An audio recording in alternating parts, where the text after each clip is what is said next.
Satuan Narkoba Polres Langsa tangkap 8 tersangka pengedar sekaligus bandar di wilayah Kota Langsa. Barang bukti yang diamankan berupa ganja kering siap edar. Dari ke-8 tersebut, 1 diantaranya adalah oknum polisi yang bertugas di wilayah hukum Polres Aceh Timur, serta seorang satpam yang bertugas di Universitas Samudra Langsa.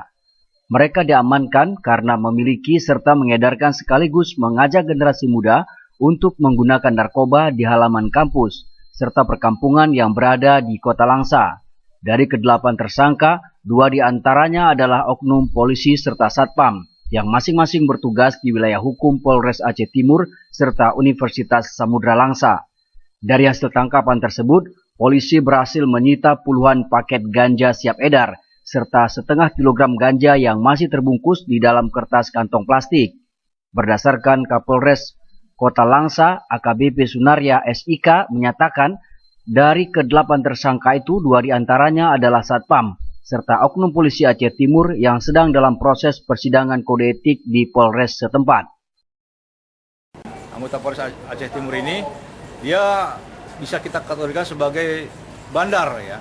Karena apa? Ganja-ganja ini ternyata yang masuk anggota tersebut.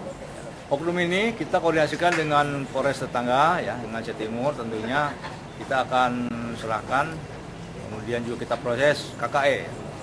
Dan yang bersangkutan juga ternyata sudah diproses, sedang dalam proses KKE, sedang dalam proses pemecatan juga.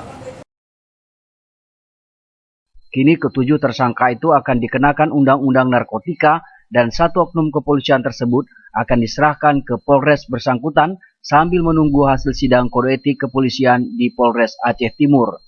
Dari Kota Langsa, Said Maulana, Pelita On TV melaporkan.